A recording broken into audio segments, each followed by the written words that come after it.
Assalamualaikum warahmatullahi wabarakatuh. Perkenalkan, saya Fanadia Dara Pimaradama, NIM 240607110077. Di sini izinkan saya untuk mempresentasikan terkait materi-materi mata kuliah jaringan komputer yang selama ini sudah dipelajari sebelumnya. Jadi yang pertama yaitu ada konsep dasar jaringan komputer. Jaringan komputer adalah sistem yang menghubungkan dua atau lebih komputer untuk berkomunikasi dan berbagi sumber daya. Ini memungkinkan seperti transfer data, akses internet, dan penggunaan bersama dari beberapa perangkat keras seperti printer dan penyimpanan. Jaringan komputer memfasilitasi efisiensi dan kolaborasi yang lebih baik di berbagai lingkungan, mulai dari rumah tangga hingga perusahaan besar menurut kutipan Tannesbaum dan Wetherall tahun 2011. Tujuan utama jaringan komputer ini untuk berbagi sumber data, mendukung dan memudahkan komunikasi, efisiensi waktu dan biaya, dan juga mengakses data yang sama-sama secara real time. Habis itu ada komponen jaringan komputer. Nah, di sini ada hardware. Hardware itu ada komputer.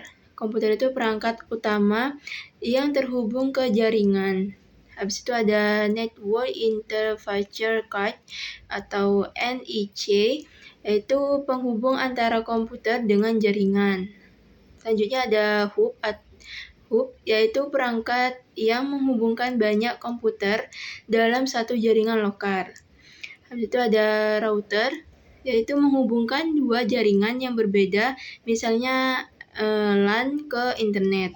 Itu ada modem. Modem yaitu mengubah sinyal digital menjadi analog dan sebaliknya untuk koneksi internet. Itu ada kabel jaringan yaitu UTP, coaxial, fiber optik, yaitu adalah media penghantar data. Selanjutnya ada access point atau WiFi, yaitu untuk koneksi nirkabel wireless. Nah, lanjut di sini ada software, yaitu software itu ada macam-macam. Yaitu ada sistem operasi jaringan network OS seperti Windows Server, Linux Server, dan lain-lain. Habis itu ada protokol komunikasi, yaitu aturan untuk pertukaran data antara komputer. Misalnya ada TCP atau IP, terus ada HTTP, HTTPS, VTP, SMTP, dan lain-lain. Habis itu ada Network Management Tools, yaitu perangkat lunak untuk memantau atau mengatur jaringan. Selanjutnya ada topologi jaringan komputer. Topologi jaringan adalah pola penghubung antara komputer dalam suatu jaringan. Nah, topologi ini akan menentukan bagaimana data mengalir dari satu perangkat ke perangkat lainnya. Habis itu di sini ada jenis-jenis topologi. Yang pertama ada topologi bus. Ciri-cirinya yaitu semua komputer dihubungkan menggunakan satu kabel utama. Habis itu ada data yang dikirim secara bergantian di alur kabel. Habis itu ada kelebihannya juga, yaitu hemat kabel dan biaya murah dan instalasi mudah. Habis itu ada kekurangannya juga, jika kabel utama putus, seluruh jaringan itu terganggu. Habis itu ada sulit mendeteksi kesalahan. Contohnya seperti jaringan kecil dengan sedikit komputer, misalnya laboratorium komputer lama. Setelah itu ada topologi star, yaitu ciri-cirinya semua komputer dihubungkan ke hub atau switch sebagai pusat. Nah, di sini ada kelebihannya, yaitu mudah dikembangkan. Jika satu kabel putus, komputer lain tetap terhubung. Habis itu ada mudah mendeteksi kerusakan juga. Di sini ada juga kekurangannya, jika hub rusak, seluruh jaringan mati dan biaya instalasinya lebih tinggi. Contohnya seperti jaringan kantor, sekolah, ataupun warnet. Habis itu ada topologi ring. Ciri-cirinya yaitu seperti komputer terhubung ke dua komputer lain membentuk lingkaran atau ring. Habis itu ada data mengalir satu arah, searah jarum jam atau sebaliknya. Di sini ada kelebihannya, yaitu performa stabil saat beban jaringan tinggi. Itu ada data dapat dikirim secara cepat juga. Kekurangannya jika satu komputer rusak, jaringan terganggu dan sulit menambah atau menghapus node. Contohnya seperti jaringan di perusahaan dengan sistem lama, IBM Token Ring. Habis itu ada topologi MEMS. Ciri-cirinya yaitu setiap komputer terhubung langsung dengan semua komputer lain. Kelebihannya sangat andal karena banyak jalur alternatif dan data dapat dikirim tanpa hambatan. Kekurangannya juga ada biaya kabel dan konfigurasi sangat tinggi. Instalasinya rumit. Contohnya di jaringan militer atau lembaga penelitian. Habis itu ada topologi tree atau pohon, yaitu ciri-cirinya gabungan antara topologi star dan bus. Terus terdapat induk pusat yang menghubungkan beberapa jaringan kecil atau cabang. Kelebihannya mudah diperluas dan dikelompokkan. Habis itu manajemen data terpusatkan juga.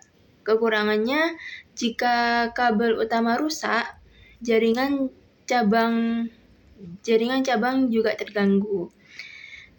Contohnya di jaringan universitas yang memiliki beberapa fakultas.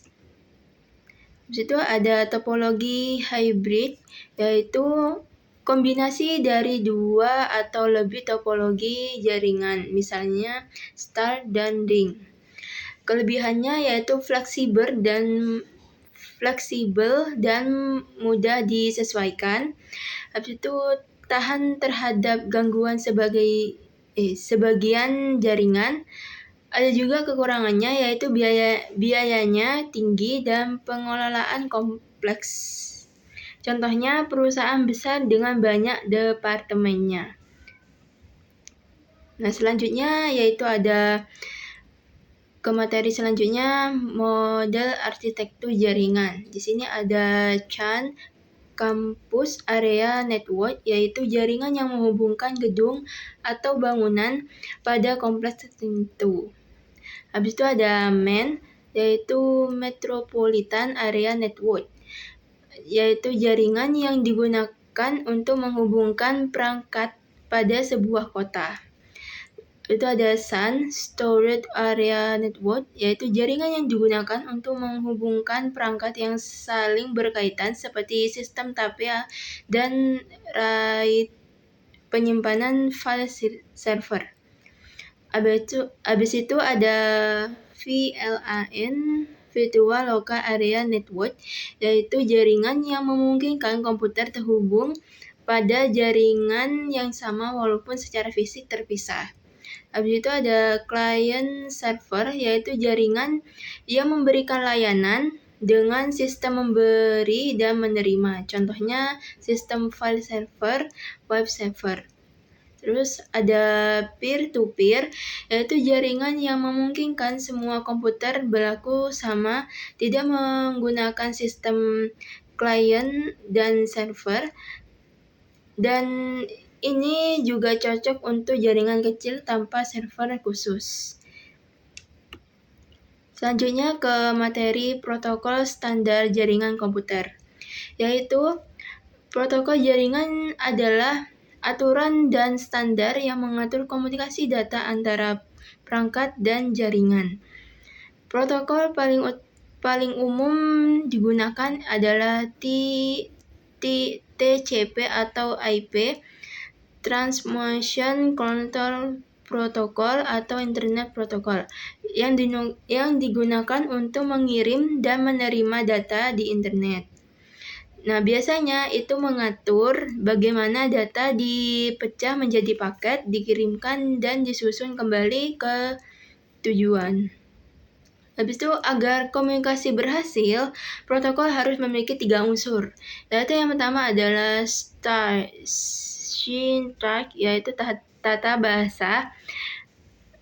Artinya menemukan format data, urutan bit, dan struktur pesan. Contohnya panjang header, alamat IP, kode perintah, dan lain-lain. Habis itu ada semantics, yaitu makna. Artinya menjelaskan arti setiap bit atau pesan yang dikirimkan terhadap respon yang diharapkan. Yang ketiga yaitu timing atau waktu, yaitu mengatur kapan data dikirim dan seberapa cepat transmisi dilakukan. Habis itu ada protokol utama yang biasanya digunakan di jaringan komputer dan internet, yaitu ada TCP, Transmission Control Protocol, yaitu fungsinya mengatur komunikasi yang reliable antara perangkat. Karakteristiknya menjamin data terkirim utuh dan berurutan, menggunakan proses handstacking. Habis itu mengirim ulang data jika ada yang hilang. Contohnya penggunaan web, HTTP, email, SMTP, dan file transfer FTP. Habis itu yang kedua ada UDP, User Datagram Protocol, yaitu mengirimkan data tanpa koneksi langsung. Ciri-cirinya lebih cepat tetapi tidak menjamin keandalan data. Cocok untuk komunikasi real time seperti video streaming, game online, dan lain-lain. Habis itu ada IP atau Internet Protocol. Fungsinya mengatur pengalamatan dan pengantaran paket data dari pengirim ke penerima. Jenisnya itu IP F4 32 bit. Contoh 192.168.1.1. Itu IP V6 128 bit, contohnya 2001 2001.20 db 8.21. Dan IP ini bekerja sama dengan TCP atau UDP untuk mengirimkan data ke alamat tujuan. Selanjutnya ada HTTP, Hypertext Transfer Protocol, yaitu mengatur pertukaran data antara web server dan browser. Ini biasanya bekerja di lapisan application. Variasinya ada HTTP, tidak terenkripsi. Habis itu ada HTTPS, HTTP Secure, yaitu menggunakan SSL atau TLS untuk keamanan. Contohnya mengakses halaman web seperti https www.google.com. Habis itu ada FTP, File Transfer Protocol, fungsinya mengirim dan menerima file antara komputer dan server, yaitu menggunakan TCP port 20 dan 21. Ada variannya juga, yaitu ada VTPS menggunakan SSL atau TLS untuk keamanan. Habis itu ada SVTP, yaitu menggunakan SSH. Lanjut ada SMTP, Simple Mail Transfer Protocol. Fungsinya mengirim email keluar dari klien ke server atau antar server email. Biasanya bekerja di atas TCP. Biasanya digunakan juga bersama POP3 dan IMAP untuk menerima email. Nah, selanjutnya ada POP3, Post Official Protocol v3, dan IMAP, Internet Managed Access Protocol, yaitu fungsinya menerima dan mengelola email dari server ke klien. POP3 ini mengunduh email ke komputer dan menghapus dari server. Habis itu ada IMP, menyimpan email di server, dapat diakses dari banyak perangkat. Selanjutnya ada DNS, Domain Name System, yaitu menerjemahkan nama domain seperti google.com menjadi alamat IP. Terus tanpa DNS, pengguna harus mengetik alamat IP untuk membuka situs web. Selanjutnya ada DHCP, Dynamic Host Configuration Protocol, yaitu fungsinya memberikan alamat IP otomatis ke perangkat di jaringan. Biasanya mengurangi kesalahan konfigurasi manual IP. Umumnya dijalankan oleh router.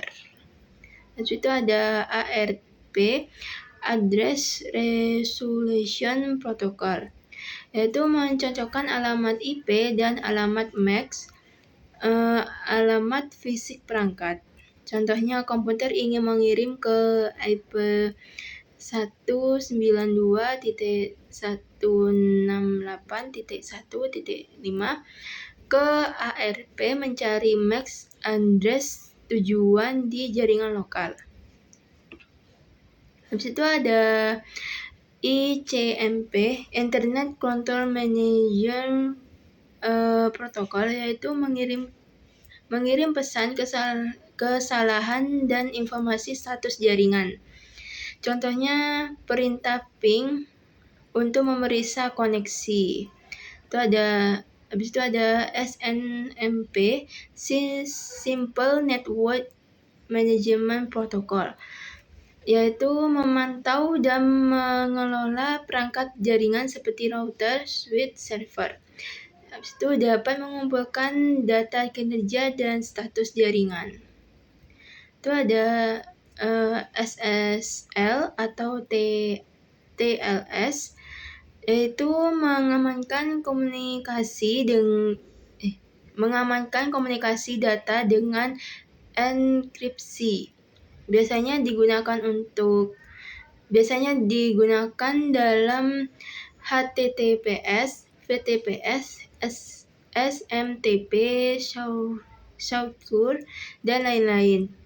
Itu menjamin kerahasiaan dan keadilan data juga. Di situ ada SSH, fungsinya mengakses dan mengelola sistem secara jarak jauh dengan aman. Biasanya menggunakan enkripsi data agar tidak mudah disadap. Lanjut, ada telnet, fungsinya mengakses sistem remote secara teks. Tidak terenkripsi, kurang aman dibanding SSH.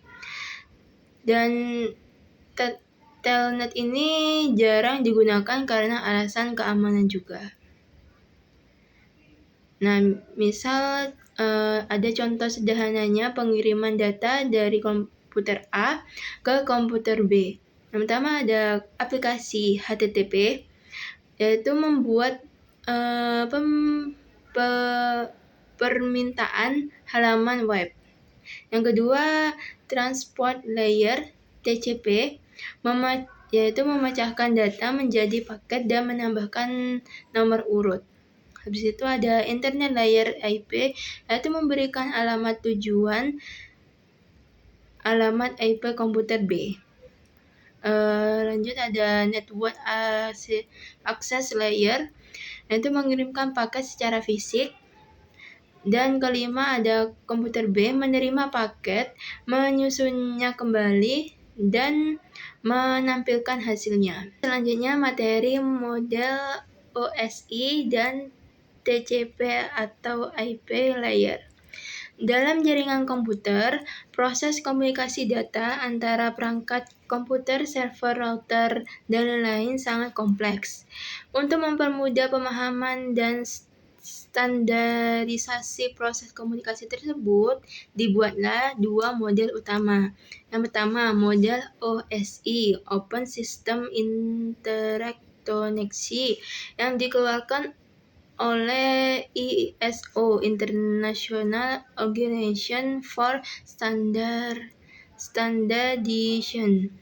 Yang kedua ada model TCP atau IP, yaitu biasanya dikembangkan oleh Departemen Pertahanan AS DARPA.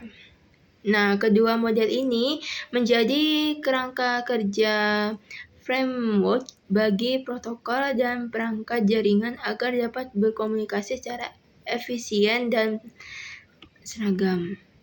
Selanjutnya ada penjelasan tiap lapisan model OSI, yaitu ada 7. Yang pertama, physical layer atau lapisan fisik. Lapisan ini paling bawah berfungsi mentransmisikan bit data dalam bentuk sinyal listrik, cahaya, dan gelombang radio. Contohnya kabel UTP, konektor RJ45, hub Wi-Fi, Bluetooth.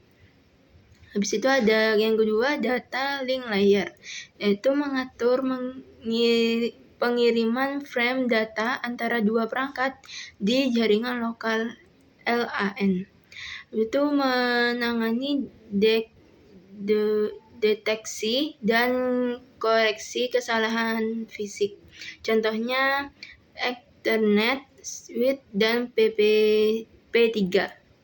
Habis itu yang ketiga network layer, yaitu mengatur pengalamatan, addressing, dan rute perjalanan data, routing antara jaringan. Terus data yang dikirim dalam bentuk paket, contohnya IP, router, ICMP. Lanjut ada transport layer, yaitu mengatur komunikasi end-to-end antara dua host.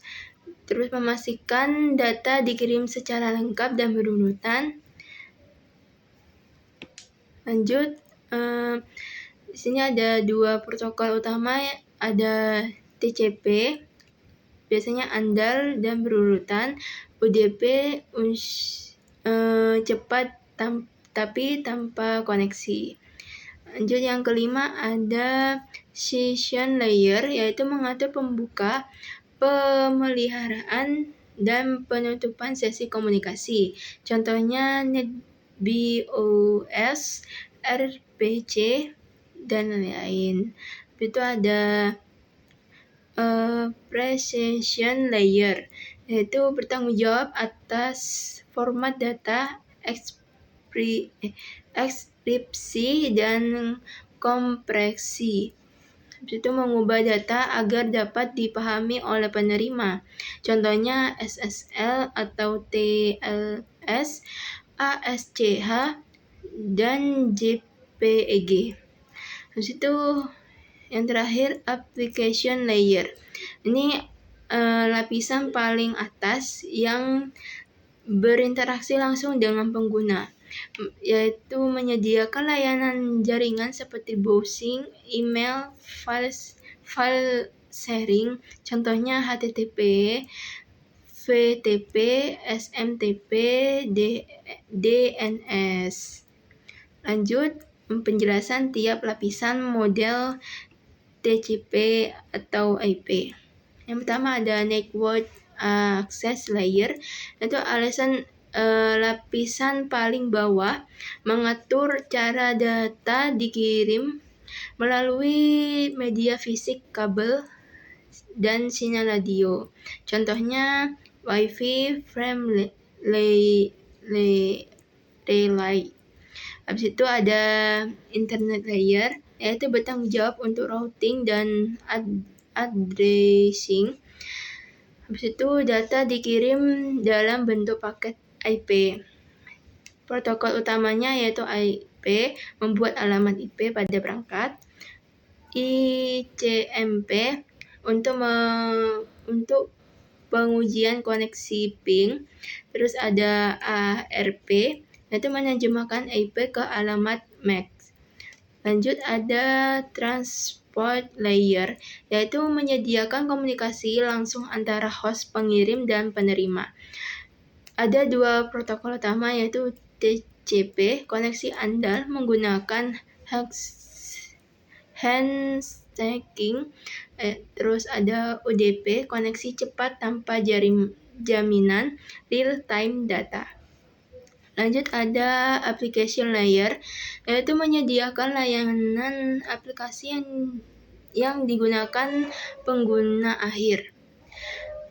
Terus menjalankan protokol seperti HTTP atau HTTPS untuk web browser, ada FTP untuk transfer file, ada SMTP, POP3, IMAP untuk email, DNS untuk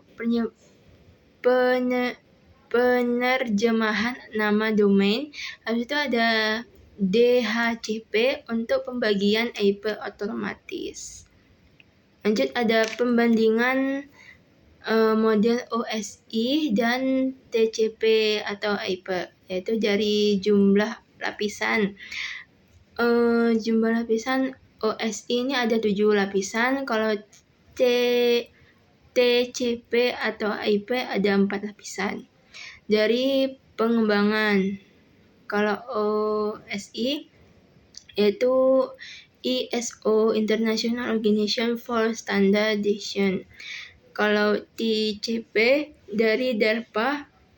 Habis itu dari aspek fokus, OSI biasanya teoritis, model konseptual untuk pembelajaran. Kalau TCP praktis digunakan untuk internet. Itu ada aspek hubungan antara lapisan. Kalau OSI setiap lapisan berdiri sendiri, dan TCP beberapa lapisan OSI digabung. Nah, contoh penggunaannya dari OSI yaitu pembelajaran konsep jaringan. Kalau TCP internet. Habis itu ada lapisan atas. Lapisan atas OSI yaitu application precision session. Kalau TCP application saja. Habis itu lapisan tengah yaitu transport dan network. Kalau TCP itu transport dan internet. Habis itu ada lapisan bawah, OSI itu data link dan physical. Kalau TCP itu network access. Nah, saya kasih contoh juga. Itu seperti mengirimkan surat ke teman di kota lain. Tahapannya yang pertama itu menulis isi surat. Jadi itu kayak data atau pesan, itu termasuk ke lapisan application. Habis itu yang kedua membungkus surat dan menulis alamat. Nah, ini kayak termasuk header atau format data. Ini termasuk lapisan presentation atau transport. Habis itu yang ketiga, langkah ketiga, mengatur rute pengiriman. Ini menentukan jalur kurir atau pos. Dan ini termasuk lapisan network. Yaitu yang keempat, mengantarkan lewat kurir. Jadi ini termasuk lapisan data link atau spesifikal. Jadi setiap lapisan itu bekerja seperti tahapan dalam proses pengiriman surat. Dari penulisan, pengemasan, pengiriman, sampai diterima oleh penerima.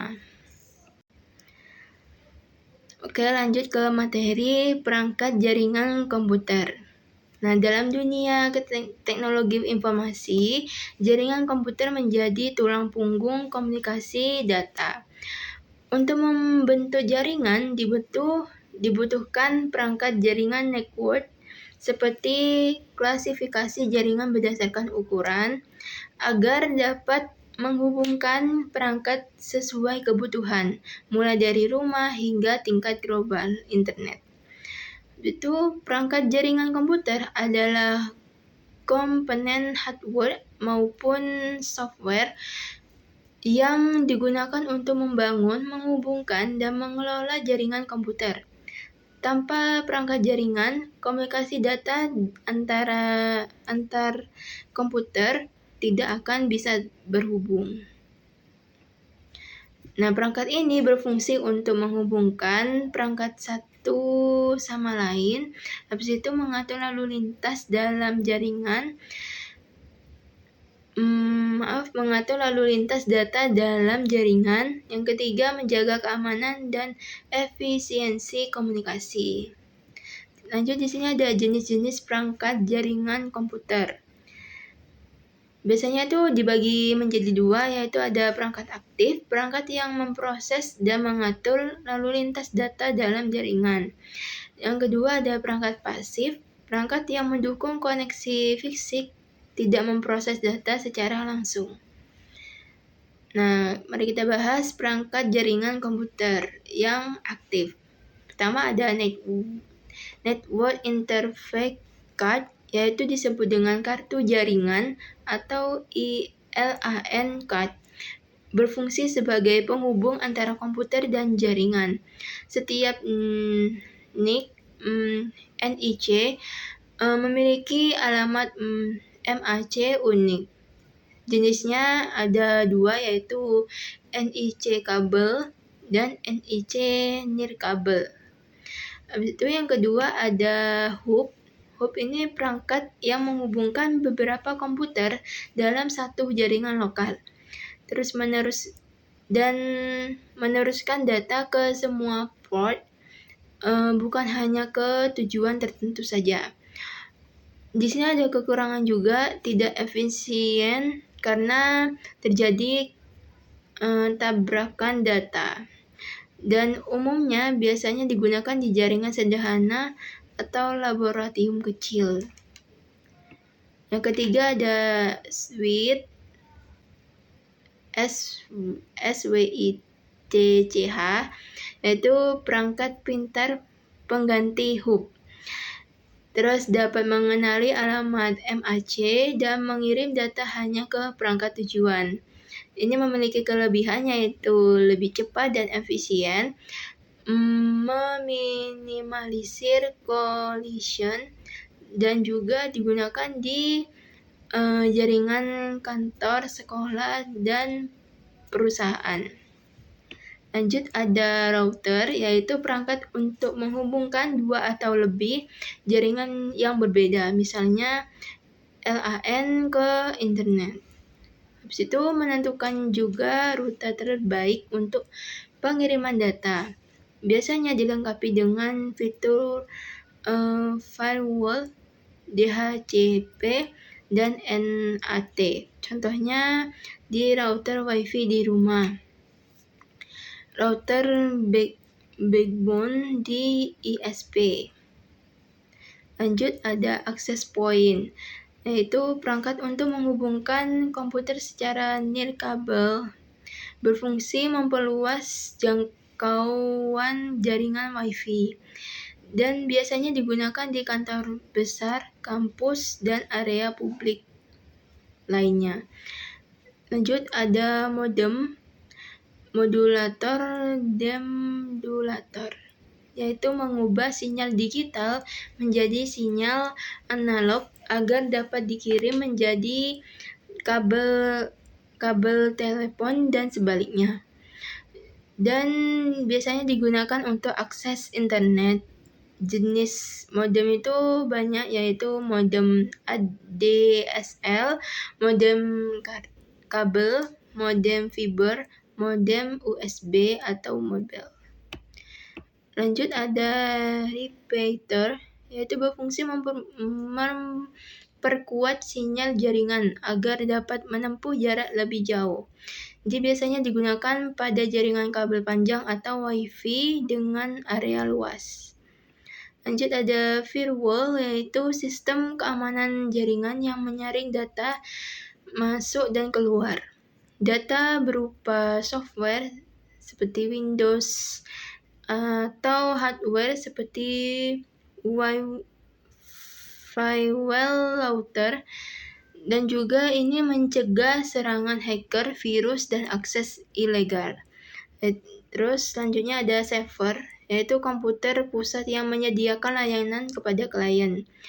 Jenis server itu ada file server, web server, my server, database server.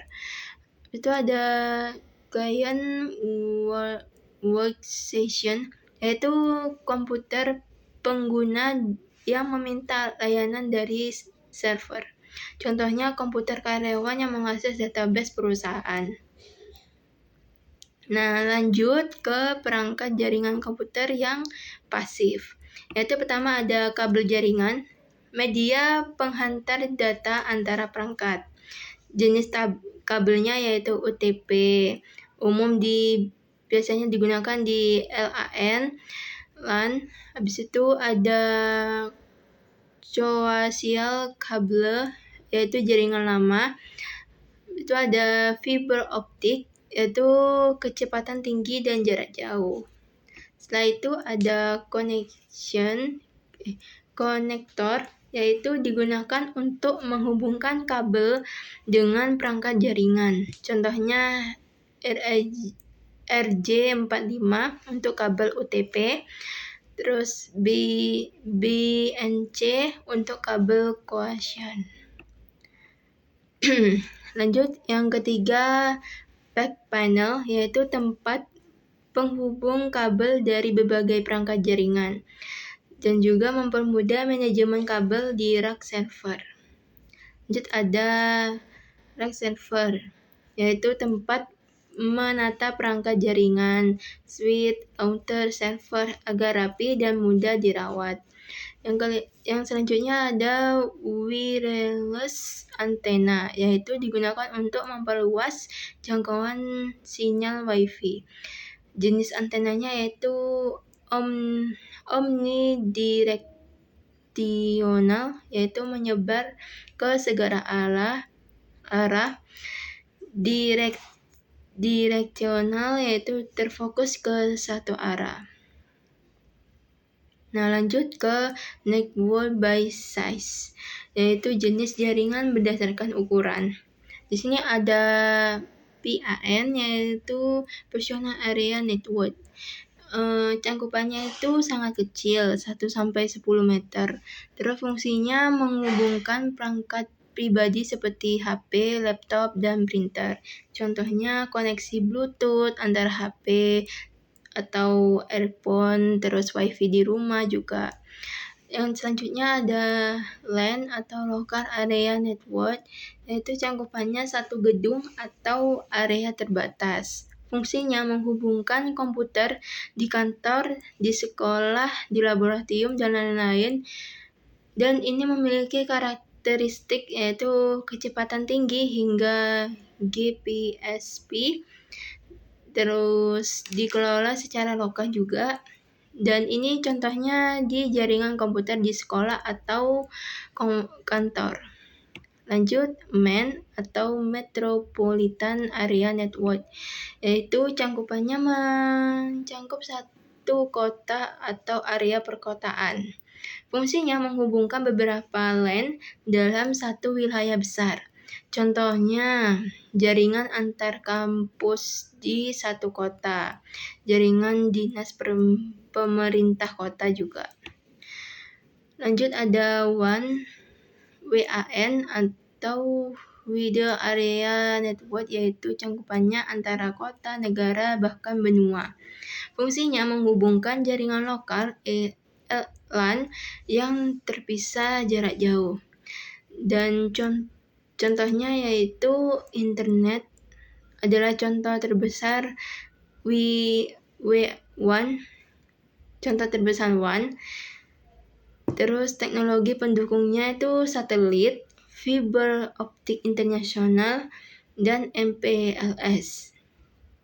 Habis itu ada VPN, Virtual Private Network, yaitu cangkupan jaringan pribadi yang berjalan di atas jaringan publik. Fungsinya menghubungkan kantor pusat dan cabang secara aman melalui internet. Dan kelebihannya itu data terenkripsi dan koneksi aman. Contohnya koneksi remote ke server perusahaan. Nah, lanjut ke materi media transmisi jaringan komputer. Nah, ini agar data bisa berpisah dari satu perangkat ke perangkat lain dalam jaringan komputer ya, itu dibutuhkan media transmisi.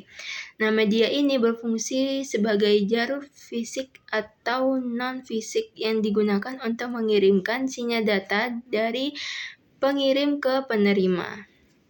Nah, media transmisi jaringan komputer yaitu saluran atau perantara yang digunakan untuk mentransmisikan data, sinyal, atau informasi antar perangkat jaringan.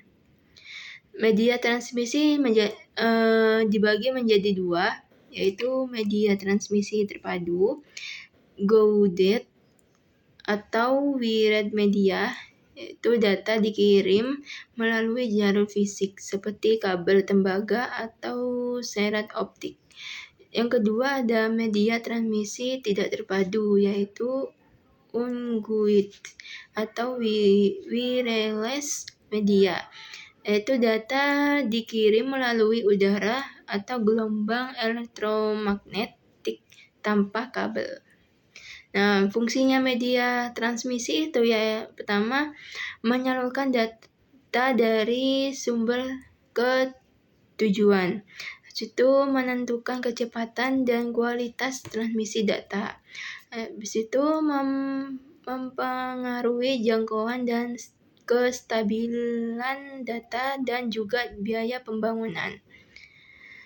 Nah, lanjut ke media transmisi terpadu. Pertama itu ada kabel twisted pair, yaitu kabel yang terdiri dari dua kabel tembaga yang dipilih bersama untuk mengurangi gangguan elektromagnetik.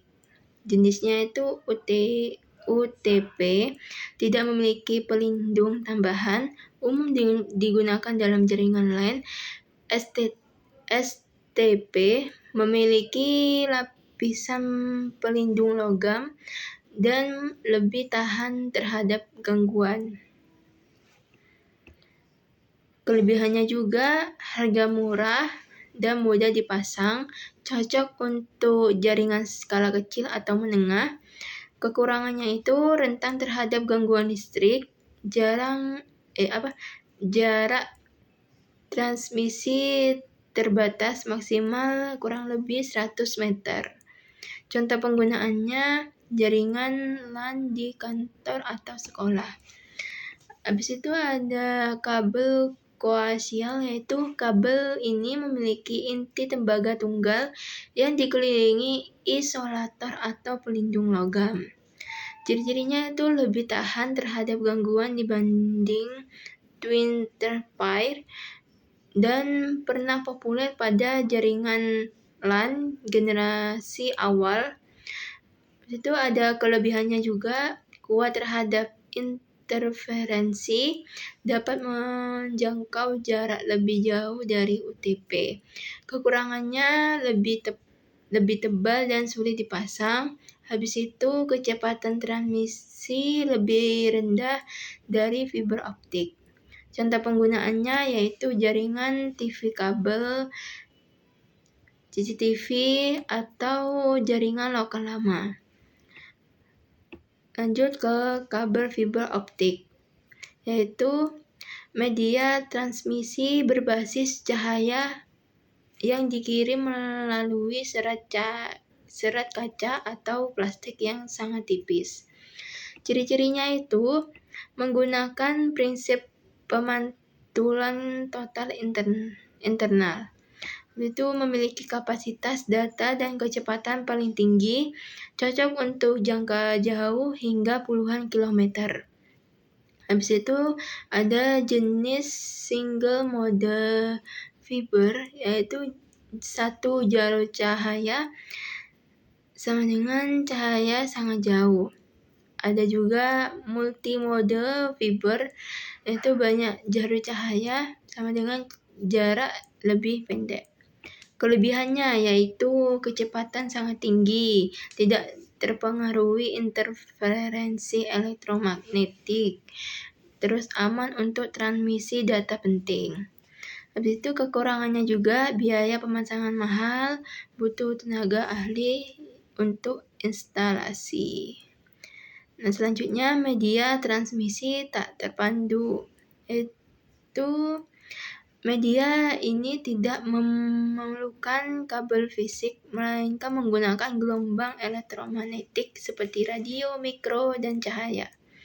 Yang pertama ada gelombang radio, yaitu menggunakan frekuensi antara 30 kHz dan sampai 300 GHz. Terus mampu menembus tembok dan cocok untuk komunikasi jarak pendek menengah. Digunakan pada Wi-Fi, Bluetooth, dan radio komunikasi. Kelebihannya yaitu instalasi mudah dan fleksibel, dapat digunakan di area luas. Kekurangannya juga rentan terhadap gangguan cuaca dan interferensi. Keamanan data perlu dienkripsi juga. Contohnya itu jaringan Wi-Fi di rumah, hotspot publik, dan Bluetooth. Itu yang kedua, ada gelombang mikro, yaitu menggunakan frekuensi 1-300 GHz dan memerlukan jalur pandang langsung antara pemancar dan penerima. Biasanya juga digunakan untuk komunikasi antar gedung atau menara tinggi, gedung-gedung. Dan ini memiliki kelebihan yaitu kapasitas data besar dan kecepatan tinggi. Itu cocok untuk komunikasi jarak menengah atau jauh. Dan di sini ada kekurangan juga, tidak bisa menembus penghalang gedung atau gunung. Dan juga terpengaruh cuaca juga. Contohnya bisa jaringan seluler, komunikasi antar menara. Habis itu global satelit, yaitu menggunakan satelit sebagai relay untuk mengirim sinyal dari satu titik ke titik lain. Yaitu cakupan sangat luas antara negara bahkan benua. Kelebihannya yaitu cakupan global, cocok untuk daerah terpencil yang tidak terjangkau kabel. Kekurangannya latensi tinggi karena jarak sinyal ke satelit itu jauh. Habis itu biaya operasionalnya juga mahal. Contohnya seperti TV satelit, komunikasi militer, internet via satelit itu. Habis itu ada gelombang infrared, yaitu menggunakan sinyal inframerah untuk komunikasi jarak pendek. Memerlukan line of sight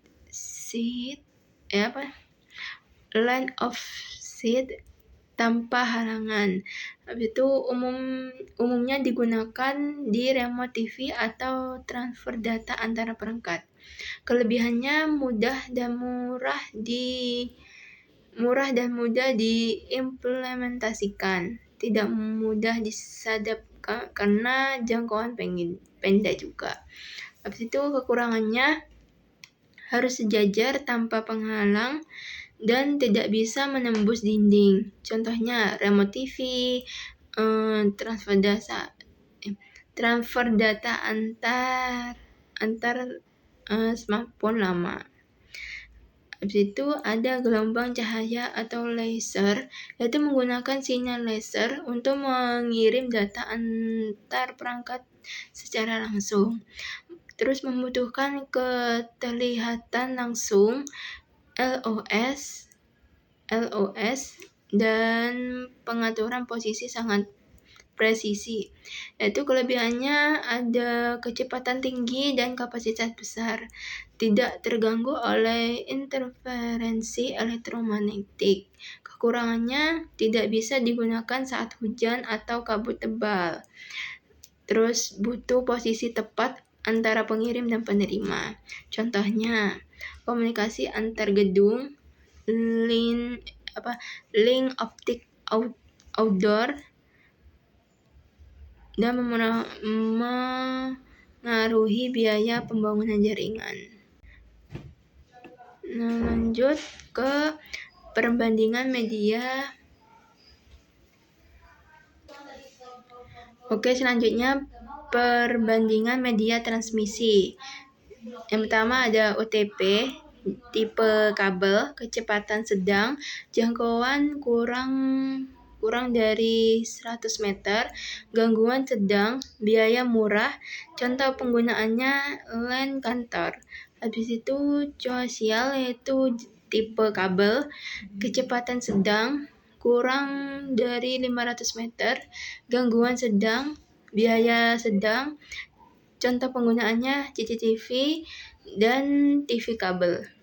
Habis itu ada fiber optik, jenisnya kabel, kecepatannya sangat tinggi, jangkauan puluhan km, gangguan rendah, biaya mahal. Contoh penggunaannya backbone ISP.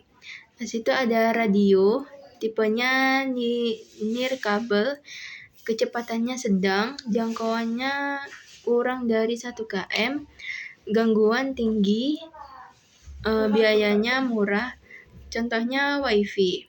Habis itu ada Wave, yaitu tipenya nirkabel, kecepatannya tinggi, jangkauan 1-50 km, gangguannya sedang, biayanya sedang. Contohnya seperti BTS antar gedung. Habis itu satelit, tipenya nirkabel, kecepatannya tinggi, jangkauan global, gangguan sedang, biaya mahal. Contohnya TV satelit.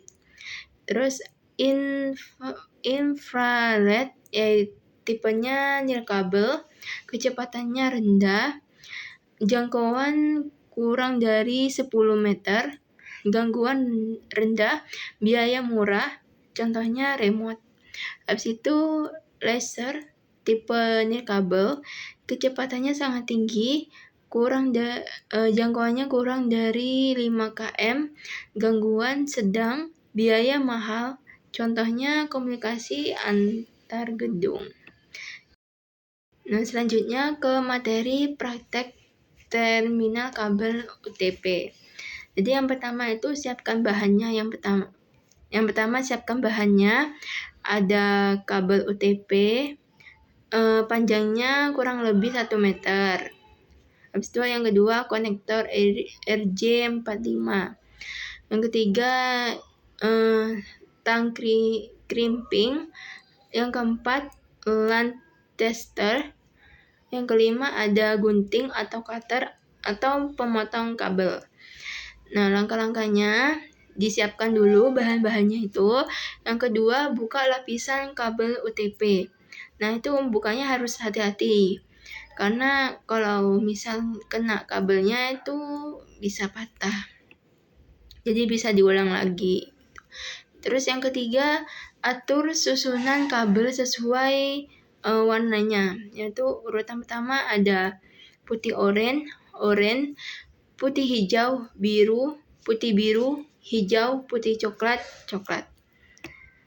Nah, selanjutnya habis diurutkan itu kita disusun rapi kan itu kan keriting. Jadi kita luruskan terus dirapikan pokoknya. Ujung kabelnya itu harus rata juga dipotong. Habis itu masukkan kabel UTP-nya tadi yang telah diratakan ke dalam konektor RJ45 dengan benar. Jadi harus perhatikan juga posisinya itu juga harus benar sesuai dengan warnanya. Harus juga kena ujung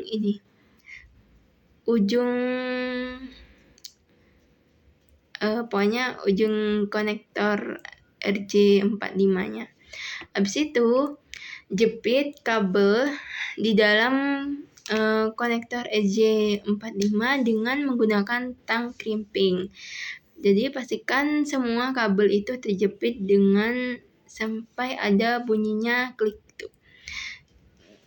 Selanjutnya itu lakukan lagi ke bagian yang selanjutnya di sisi satunya.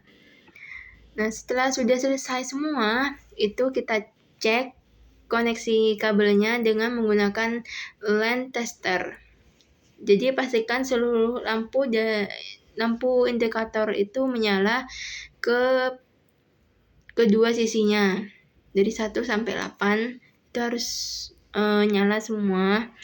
Harus benar juga urutannya. Jadi jika ada kesalahan satu kabel itu harus diulang lagi, proses dari awal lagi. Nah, lanjut ke praktek menghubungkan dua komputer dengan menggunakan kabel LAN. Yaitu kita siapkan bahannya dulu, yaitu ada komputer atau laptop. Yang kedua ada kabel LAN yang telah kita buat sebelumnya. Nah, itu langkah-langkahnya menghubungkan kedua komputer dengan menggunakan kabel LAN yang telah dibuat pada praktikum sebelumnya. Habis itu mengubah IP address komputer seperti gambar berikut di PPT ya. Habis itu ada langkah-langkah mengubah IP address komputer secara manual. Itu yang pertama, klik menu, terus ke setting, terus klik menu network dan internet. Habis itu klik menu Ethernet habis itu ke charger adapter option. Habis itu klik 2 kali pada ikonnya. Habis itu pastikan internet protokol versi 4 tercentang dan klik 2 kali.